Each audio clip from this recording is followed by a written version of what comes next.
We had 340 employees. We have 150 now. What got me to where I needed, the fight, the hustle, the I need to prove myself was also the same thing that was holding me back. You can't control external events, but I can control how I respond to them. The hardest battles are not outside, they're inside. I always felt in control. I just felt like I was invincible until it just doesn't work anymore. If I couldn't stay steady through this, that would really destroy the team. How amazing it feels to overcome the hard moments together as a team. We're at the brink of, are we going to make it? Not make it. And because we went through that together, the trust is really strong. Pressure makes diamonds. Welcome to the Operate Podcast, where we give you a behind-the-scenes look at company building from the perspective of the builders themselves. This is how we operate. Welcome to the Operate Podcast. I'm Kerry Ransom.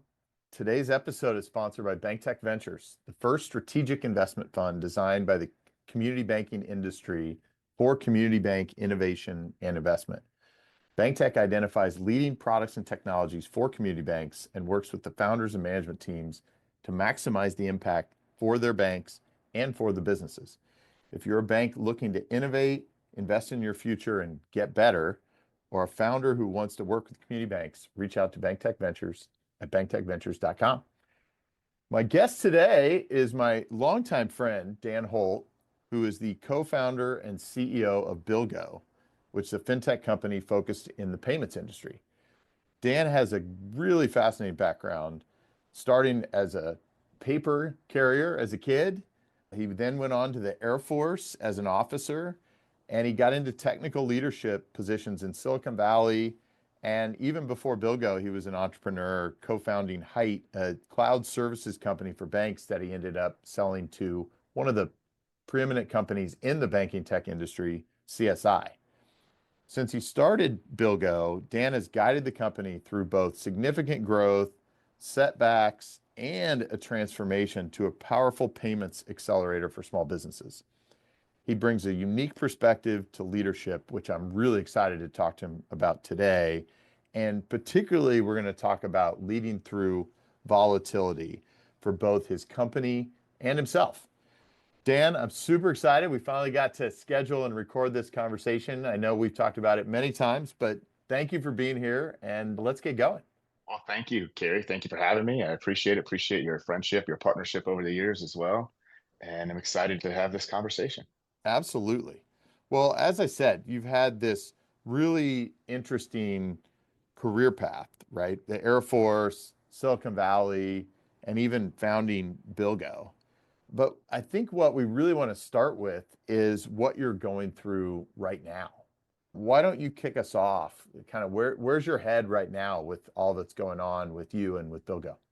Yeah, so I'll skip that whole full story, and we'll talk about right now. I'm with you on that. I'm in the middle of a major transformation, not just at BillGO, but how I lead.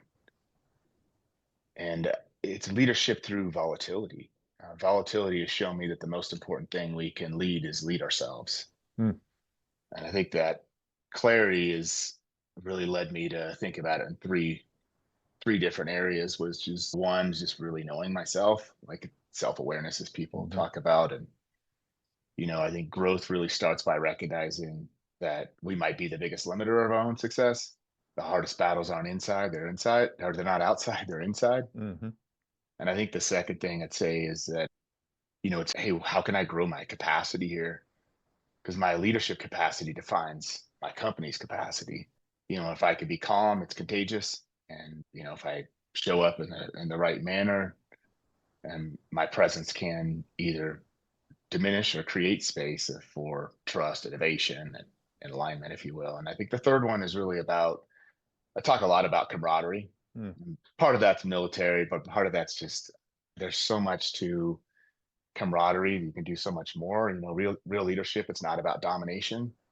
It is about service. It's about like building trust with each other. It's supporting each other through volatility, especially. And so, yeah, we're going through a pretty major change here, and it really starts with me. Well, let's go a little deeper. I'd love any recent examples of either a change that you've made or an experiment that you've tried that you've really seen good results from? Yeah, so I'll start with what BillGo's going through because I think Hmm. that'll help set the stage a little bit. Okay. BillGo is a company that really took off out of the races pretty darn quickly. We started as an app. We built this amazing payments engine in the back end. It took off and quickly profitable. And then we said, hey, let's go for something bigger. And we had this huge opportunity. I mean, banks invested a couple $100 million into BillGo to say, hey, go build this Hmm. and bring this to market. And so we started with the household name banks, and that was going really well until it wasn't. And fortunately, we had this amazing payments engine behind it, but it became really clear, like, hey, look, this isn't going to work. We're going to put ourselves out of business. So I think that then created this, really difficult situation to say, how do we navigate through this situation? We're not going to be able to raise another $100 million in this market and where we're at. So we're not going to make it. But yet we have this payments engine that we don't even focus on at all, but just so happens to really help us win in the market. Come to find out when we looked at the details of that business is growing at 50%, 90% profit margin. Like it just like, what are we doing? Like this is game changer for small business. So then over the last year, almost year, really had to go through a pretty difficult situation. I mean, we had 340 employees. We have 150 now. Hmm. It's a massive transformation. We're in the fourth quarter of it. We're almost finished. We're almost out of it. But meanwhile, how do we also feed this other company? We talk about volatility, and yes, we have volatility as it relates to the market conditions and external forces, but there's this volatility that happens inside of you. Hmm. Anytime your business is shifting, you're starting something new, you're pivoting, you're raising capital, you're changing executives, new market, shutting down a market, board changes. And I think we also experience that personally, right? With life changes, starting relationships, ending relationships, birth, death, health. And then internally, I start thinking about that. And it's like we're wrestling with doubt. Wrestling with letting things go, letting go of our identity, if you will, sometimes, and learning to lead through the unknowns when you can't control. So it's definitely been a really tough road, but yet very promising on the other side. Hmm.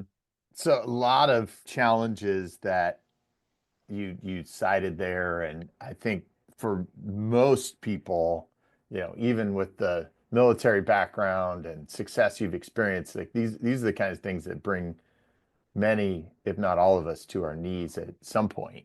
Yet I feel like the conversations we've had recently, you seem calm, as you cited earlier. You seem grateful even for what this has brought out in you. Mhm. Why is that, Dan? I think the first thing is just come to the accepting and surrendering that you can't control external events, but I can control how I respond to them, right? It's Hmm. just fundamental. And so I knew that if I couldn't stay steady through this, that would really destroy the team. And I've got a lot of people's lives that I've got to think of. Hmm. We had millions of customers on the platform too. It wasn't like there was nobody on this. It was a big deal. So I had to really think about like how do we show up? But I'd say that I'm grateful. When you talk about that, it was interesting. I don't go on social media. Like do go on LinkedIn every now and then. And Wade Arnold, a good friend of mine, shared an interview. He's talking about being a founder of a company. And he's like, pressure makes diamonds. I'm like, Mm. oh yeah, you know it. And he's right that everybody's going to doubt you, and I think that what what I'm grateful for is how amazing it feels to overcome the hard moments together as a team Mm. and the camaraderie. It creates the trust that's built with the executive team. And even, I mean, just say the resilience. Like we did a recent company survey and you ask words that describe the team, and the number one word is resilient. Mm. And to be able to do that, it's like now we can handle anything, right? So I am grateful for that. But it also, because of the challenges, it's forced me, got to slow down, got to accept help. I've got to accept that I can't control this, right? So that has given me more clarity, more connection, more conviction, is what I'd say. I'm curious as you think about like a framework that you use, because when we're starting companies, we always start with our projections and we envision this beautiful up and to the right growth chart. And in some respects, you had that. You described like you had this thing that really took off. And yet, life is never a straight line. I've done a whole bunch of startups. They're never a straight line, even the ones that have been successful. So has that changed how you even think about like the framework? Is it seasons of the business, seasons of life? I think we'll probably talk later. I'd love to talk about kind of like wartime versus peacetime. Like, do you have a framework as you think about we're changing, whether it's a season or anything that because I feel like that is the kind of also potential approach to use with a team, because Yeah. everybody wants to see this easy, seemingly perfect line, yet I've never been a part of one of those. Yeah, I completely understand. Even when it went really well, our line only went to here, and it went like, we Hmm. thought it was only going to go to here, and it went like that. So it was the Sure. other way. When I think I have not specifically put together a framework per Hmm. se, but I will say that I've changed my mindset. As you were talking about, there are seasons. There are no good days and bad days. I don't believe in that anymore. I used to Hmm. think that. I don't. Hmm. I believe there are different situations that do require different responses. And I think that, if I were to talk about a framework for me personally, like I always felt in control. I always, and this is kind of sounds, I don't know what it sounds like, doesn't matter. I just felt like I was invincible, Carrie, Hmm. it didn't matter what I Hmm. was gonna do. Like you can knock me down as many times, doesn't matter. I'm getting back up. I'm Hmm. gonna I'm gonna win one way or the other. I'm gonna figure this out. And that's great for many parts of life until it just doesn't fucking work anymore. It Hmm. just doesn't work. And so I think that framework of having the sort of expectation that I can just push, push, push, and that's going to move it forward. I've changed from that framework to I'm going to, yes, we're going to drive together as a team. We're going to come together and collaborate as a team. That's definitely been part of the framework. And we're not going to say this is bad, this is good. We're not going to do that anymore. We're going to deal with things as they come, and we're going to deal with them together and move forward. And I think that's the biggest part of the framework shift that I've Hmm. gone through. Hmm. And I actually think it works for both peacetime and wartime, which we Hmm. can talk about that more Okay. later as well. Well, I love the candor. I mean, this is a super fun conversation to delve into. Let's go a little deeper in some areas. So I want Mhm, to, you talked about just getting to know yourself more as mhm. a leader and how important that is. And I think just some of what you were just sharing is some self-awareness that you've realized. You mentioned earlier that you and we often are the biggest inhibitor of our own growth and our company's growth. And just getting to that realization is not typical. So share a little bit more about what you feel like you've realized, and what do you mean when if you say I'm the biggest inhibitor, what have you realized and how are you working through that? First, I'll just say it's really humbling. It's really humbling, and that's hard. Especially with coming from me, really, really hard sort of childhood. That's a whole different story. But to just like that grit determination thing not working, so it's humbling to admit, like wait, I'm actually holding back the company and the capacity as a leader. I think I had to face that directly. And it's a little bit about what I was sharing earlier, what got me to where I needed the fight, the hustle, the I need to prove myself. I'm going to do this was also the same thing that was holding me back. And to realize that is really tough. Now I have some amazing friends that have helped me through that and have been kind to me, not nice to me. Hmm. And I also have a fantastic coach who's super, super helpful through this. And I think the thing I think about that, if we can master ourselves and we can really confront sort of the hard truths of sort of where we are. And when I say like the inhibitor, I start thinking of some of the patterns I've had as throughout my life, whether it's kid or early adulthood. It was like the anger, it's not fair, I'm the underdog. That fueled me, it fueled my energy. Hmm. that's not going to help when you're going through a major transformation as a company and you're like going from this, hey, look, we want to survive and then really take off and thrive. It's not going to work, because there's a whole different level of compassion that has to happen for the team and what they're going through, and ask myself some really hard questions. Who do I want to be as a leader? How am I going to show up? What's hard about it is like the things that worked so well for me for so long, that were like ingrained in me. And then when they stop working, it's like, oh, I can't show up anxious, reactive, needing control, right? That's not the culture I want to build. I want to be Hmm. in the, calm, present, clarity, right? Working together with the team. I just look at myself and say, look, I'm in the middle of this. I'm not saying I've got this all figured out, Carrie. I Hmm. don't. I've made tremendous strides, especially over the last few years. And that's why I'm so grateful that this happened. Because if it wouldn't have happened, I wouldn't have grown.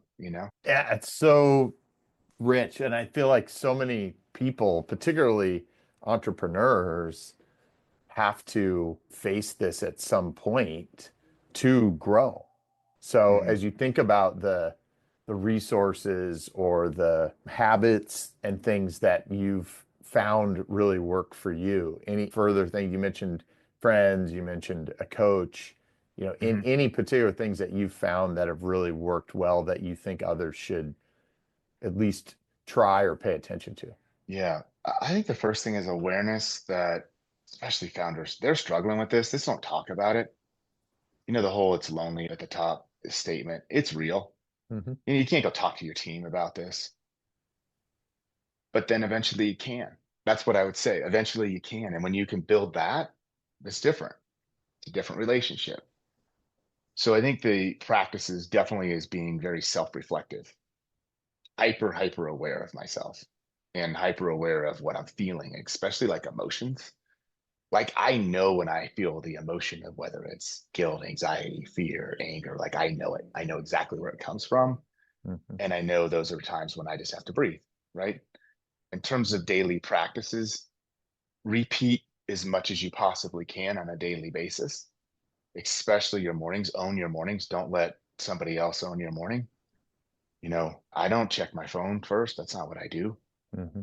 I make sure that, I take a few minutes just to reflect. How do I want to show up today? What do I want it to look like? There's kind of a quick envisioning. And then after that, I go right into working out.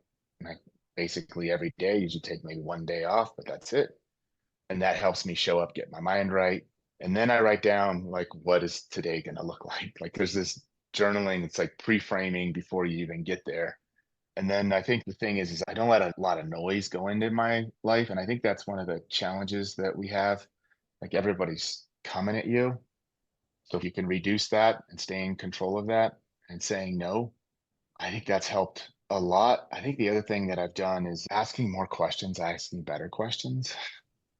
So I'm one of those people that's like, I remember when I went to CSI when they acquired us, right? And they have us take some like personality test thing.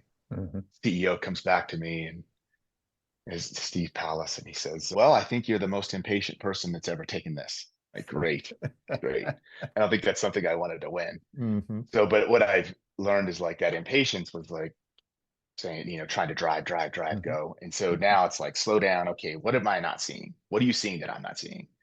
Where am I the problem? How can I support rather than control? And just slowing down a bit actually makes the whole team go faster. So many good things in there, and I think a good transition to how in you changing that's changed the team, that's changed the Mm, culture around. So as you think about, the adage, culture eats strategy for breakfast, how have you thought about the culture of BillGO, both, when you started and even now that you're going through this transition, what you mm, want that culture to be? yeah. At the very beginning, the culture was very rah rah, enjoy the journey, and it wasn't as much about sort of it was great. I'm not saying it was bad. It was right for a small company, I think. And then we're going through a pretty major transition. And sort of when I think of the culture, yes, I do believe culture eats strategy for breakfast. And when I talk about culture, I'm not talking about the culture of working remotely, bringing your dogs to work and all Mm-hmm. that, the benefits. That's not what I mean by culture. Culture, like amazing culture is a high performance team, right? It's who's going to win the NBA championship. It's going to win who's going to win the Super Bowl. That's going to be the best culture, right? And so I think here at BillGO, it's what's changed is us to go back, and we're actually in the middle of it right now. That survey that I was talking about, Mm-hmm. that was us surveying everybody to ask them, what do you think the values are? What do you think of our vision? What do you think of our mission? What do you think customer obsession means? What is our path to 10x? What is AI, empowering people with AI? What does that mean? And so we're going through that right now. And what we're doing is different is we don't have 5 people working on it. We got 150 people. Mm-hmm. Every single person's input is part of it in some way. And that's actually how AI has helped us a tremendous amount because it took all that put together. But I think that as we think about the culture as we move forward, it's making sure that we are not only co-creating, but it's something of, asking ourselves, what are the non-negotiables? What are those values? What are we going to live by? They're not just words on the wall, but it's something we actually live by every single day. And then what's our why? Why are we doing what we're doing? Because it's not just about money. It's not going to drive us. There's a lot more that we're able to do here as a company. I want it to be a culture of winning, right? We do these things together really well. We're going to win.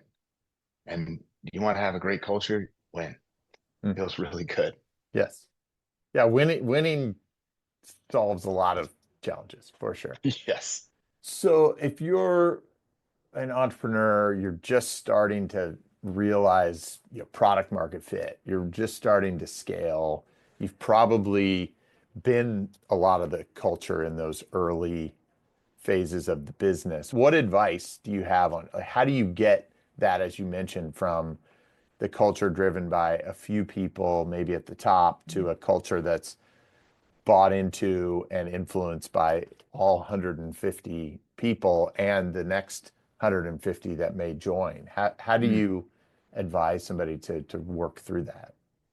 Yeah. So first thing I'll say is what not to do. If you are a founder, the likelihood is everybody's been telling you are a visionary, Hmm. and therefore you think you should be writing the vision and you should be writing the mission and the values because it's your company.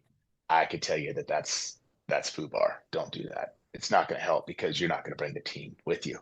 Hmm. So it's slow down, build it together, ask hard questions. What are the non-negotiables of the values? Like, what are you going to live by? And ask the questions of what do we want to be known for? Really spend time on the why. Why do we do what we do every single day? And sometimes you have to ask that question 5 levels deep to really understand it. Go through discovery, like, what do you really want? And I say you, it's like both the founder as well as everybody on the team. Mm-hmm. What do you really want out of this? And then once you decide on this together, and some of them you're going to have to make decisions. It's not going to be a democracy and everybody just votes, right? You're going to have to make some hard decisions at the end. But usually you'll find that it aligns pretty darn well pretty quickly. In the middle of it, it's messy and chaotic, but Sure. as you get towards the end, and then hold the line. Hold the line. You said this is what you're going to do. Do it.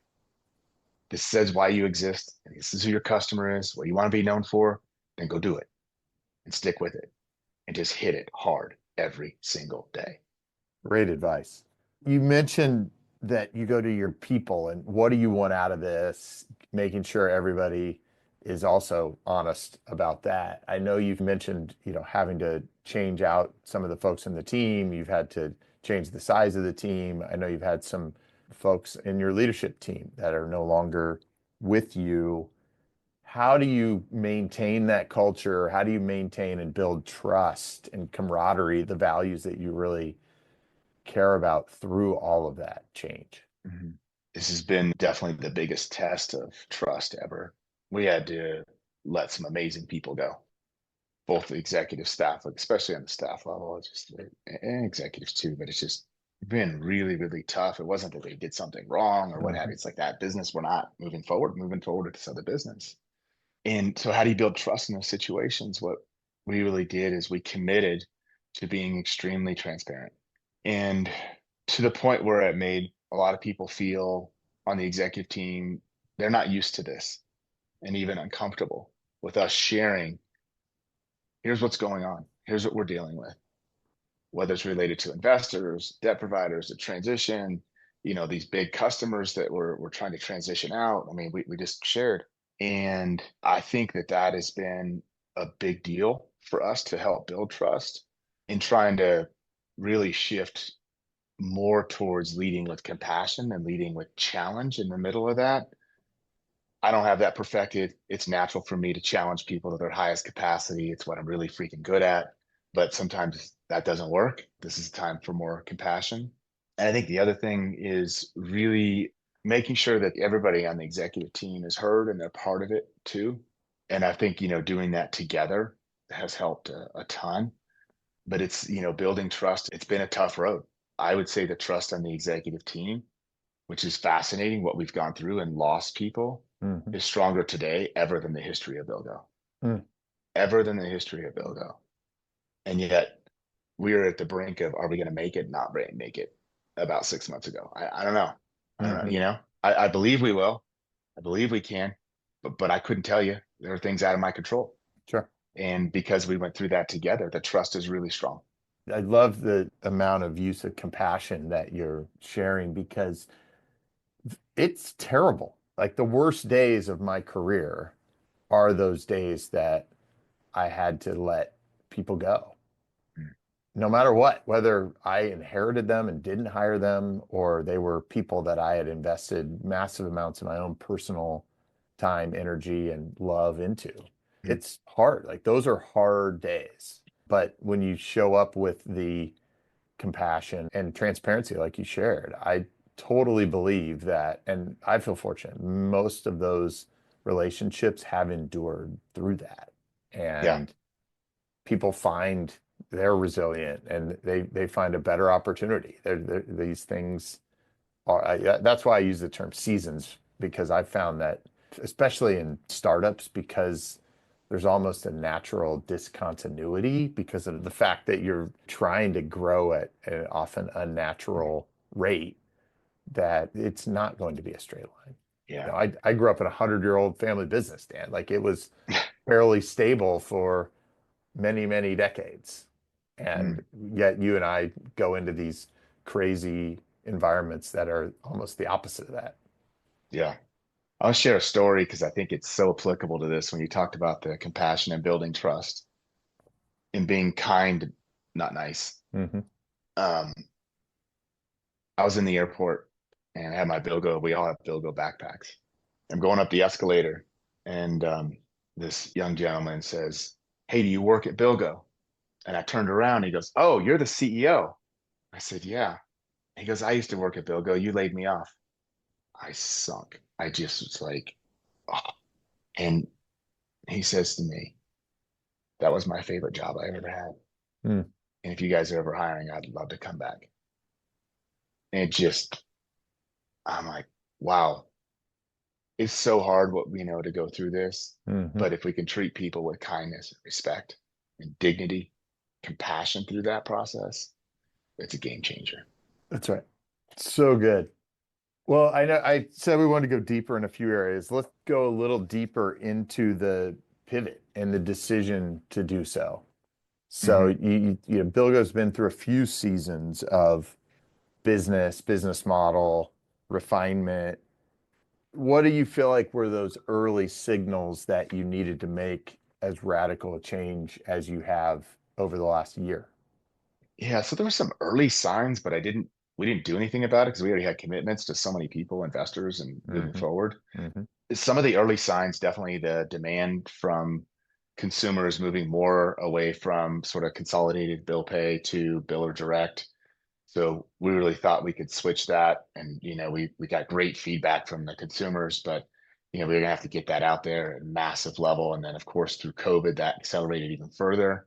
I think, one of our major household name banks said, "Hey, we just want to do like for like, and then we'll build the additional features, functions." I'm like, "Hey, that's going to fail. Like, we're sure we'll get this through and we'll get revenue and all that will all work." But I'm like, okay, so that's a sign. Mm-hmm. And then, of course, the clear sign was, hey, look, we had five major banks, right? And one of them was in major compliance challenges, if you will, like, hey, we can't change right now, regulatory, blah, blah, blah. Okay. And then 4 others were going through some type of acquisition. Hey, Mm. we can't move forward right now. So then you look at it and you go, wait a second, it's going to take us 3 to 5 years to get to profitability. We're going to need 50 to $100 million to it's not going to work. It's not going to work. And so fortunately we saw it early and had, enough Hmm. money in the bank and all of that. And then I think the other sign was it was shocking how well a business was doing that we weren't focused on. And this business, it's called BillGO Exchange, and I'll talk a little bit more about that. But this business has taken off. And like I said earlier, growing at 50%, 90% gross profit, 75% contribution margin. Like this is crazy. Like, Mm. why are we not doing this? And we're like scratching the surface on this enormous market. And so I think that was the early signs of it. And fortunately, we acted quickly enough. I think if we would have waited another 6 months, you and I wouldn't be talking right now. I don't think we'd have made it.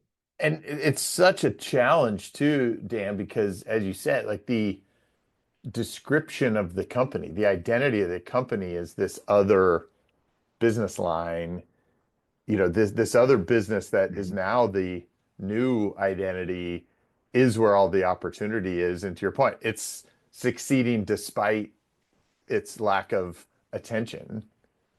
And Yeah, so that's often hard for your team and your leaders. They're trying to align with what business you're in. And now all of a sudden you're saying, we're not going to be in that one anymore. We're going to go here. So how did others react to this change and handle it when you're saying we need to make a major shift here, folks? yeah. We all were on different parts of the change curve. I had already been processing it for a couple of months and working through with the board and things of that nature before going to others on the team. And I think it was heart wrenching for some that like they put everything into this. Hmm. And the experience was that they had built was amazing and people loved it. And like all these things were great about it. But the business economics, they weren't going to work at that scale. It just wasn't going to work. So we took it hard, and when I shared it with the board, 2 of them were like, this is really disappointing. I have to be direct with them. It's not about, Hmm. I get that's how they feel and I get it, but this is the right thing to do. And everybody agreed. There was Hmm. nobody like, oh, we shouldn't do it. It was really clear just by the data alone. And then I think it was just a bit of a process for the team. There were people on the team. Remember, it was like then we almost 350 employees. Out of those 350, 225 were on bill pay. Hmm. Like it's a massive change to go to where we are today. I think, but then what was interesting is you had another part of the company that's like, rah, rah, we're killing it.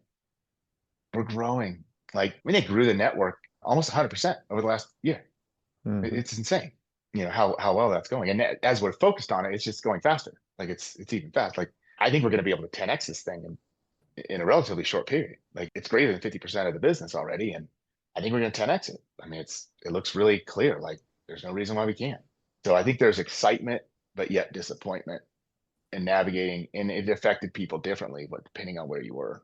So that shift, like just to maybe give some advice to others that this happens. Like this happens in startups at the early stages, especially. You may pivot 10 times to try to find the thing. It happens, I consider you kind of mid-stage. I mean, this can happen to Mhm. companies that have been around for 50 or 100 years that have an Yeah. existential change happening and you can't do it on a dime, right? So you have to work through a whole series of stages. And how do you think about the day to day and navigating, helping orient the team Mhm. and the work? Just Yeah. what advice do you have for others as they go through that at this stage? I was very fortunate to have some pretty darn amazing leadership on my executive team, particularly my COO. He's battle tested, done this before, and he has a sense of just calm through this. But I think it goes back to like leading yourself, Hmm. right? So through that change. And I had a friend of mine, his company is like just on the brink of going out of business, like just like so close. I mean, within 3 days.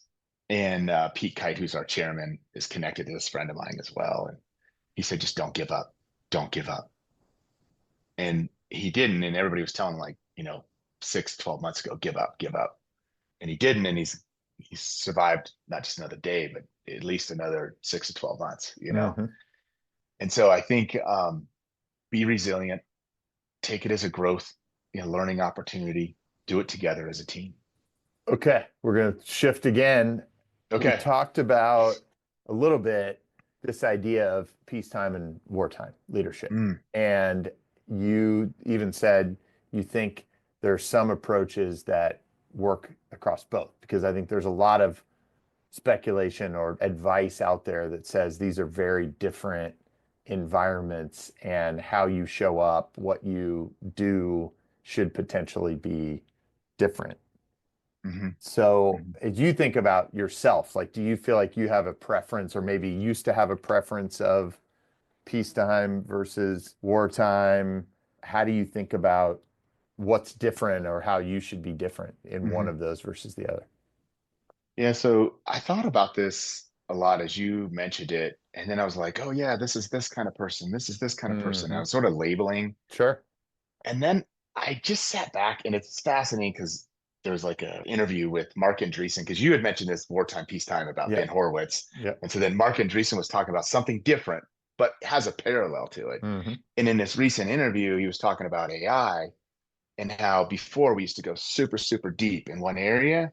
But now what we're going to do is we're going to have, maybe 5, 6, 7 levels of expertise, and then AI is going to help us go deep. So then I was taking the parallel and I'm going, wait a second. We actually need people that are both wartime and peacetime. And here's why. My day is wartime and peacetime. Mm. My day is. Hmm. My day is. And so I think if I label it as just one, I don't think that's good. And you're going to have now, sometimes it's the whole entire company's going through wartime, Sure. but even within there, there's a peacetime of staying the same and, just pulling little levers to get a little better, which I would say is more the peacetime. But even and then I would flip side on, the companies that have peacetime, they still have wartime changes. They seem like they're peacetime. They're these older school companies or whatever. Some of the core providers have new CEOs, Hmm. right? Three of the major four, boom, boom, boom, all within 1 year. And you would say all of them are in peacetime. And I'd say, you got a new CEO. That's wartime. Hmm. That's wartime. It's a little different. So I think we need both, whether it's a situation at hand. That's where we need calm, clarity, capacity, if you will. And then, you start thinking of, are you driving or are you guiding, right? So I just think we need both. Right? And I think through this, as a leader, so not just CEO, as a leader, they need to know that you're unshakable. Yeah, you're going to have wartime, but if you flip out with your emotions and your anger and your anxiety, they're not going to trust you. And that's been super important for me through this. Mm. We could probably spend the entire That's a whole session session. just going deeper into that. But I like the idea that your day has elements of that. I mean, it could be a full triaging war situation day, but as I even think about my day, during the course of my day, I have conversations or moments that are both. And being able to navigate both of those, it's a challenge, but also an opportunity to try to maintain that consistency and steadiness. So Yeah. I appreciate that. That's great. Well, you mentioned when you had to go to your board and you had to explain we're making a major change and that initial disappointment. And one thing that doesn't get talked about enough, as companies go on in time, the different participants, investors, team members, customers, all the different stakeholders, that alignment that you might have in the very early stages can start to fracture because Mhm. some people have been in this for several years. Some are new and just got here, right? Like you have these, I, ran a company that was well over 10 years old when I inherited it, and I had new investors and 10 plus year old investors, and they had very different objectives as to what should happen with the company at that stage. So how have you worked through the potential misalignments as Mhm. you've had to now face this pivot? So specifically with the board, is that what you're talking about? Just Or board, yeah, investors, yeah, other yeah. stakeholders even. So I think with with the board, it was definitely here's what I'm seeing. Let me show you the data. What do you see as, what's your guidance? And the data did the talking. It was Mm-hmm. just ridiculously clear. So I thought that was relatively easy in that alignment. Most of the investors, the vast, vast majority, were very supportive, although many were disappointed. What shocked me the most is how many of them leaned in and said, "Hey, I want to help you through this. I want to, giving me a call, giving me just whether it's like, hey, they used to be CEO founder and they've gone through something and they shared with Mm-hmm. me their stories, which is just like, okay, it's not, the end of the world type of Mm-hmm. thing. I thought that was really neat. I did not expect that. I had one that was really upset. It's fine. I think he might have been going through something else personal, Mm-hmm. that's okay. And then I think it's just the rest of the stakeholders. It really comes down to the company, the employees, and we thought about it a lot as an executive team and how we're going to go about that. We've talked about this idea of being both humble and convicted in your approach. I feel like that's something that you also have done as you've talked to me about with these stakeholders. So give me an example of how that's helped you with some of these conversations to make sure that people understand where you're coming from. Yeah, so humble and convicted. I always have like a word of the year, Mm-hmm. And this year it's equanimity, right? So it is like, how do I stay calm through the storm? How do I stay humble in the process that I'm here?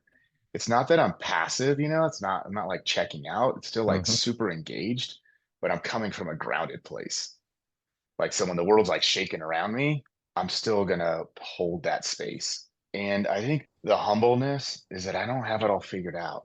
In my head, I believe very strongly we're going to find a path. I believe it very, very strongly.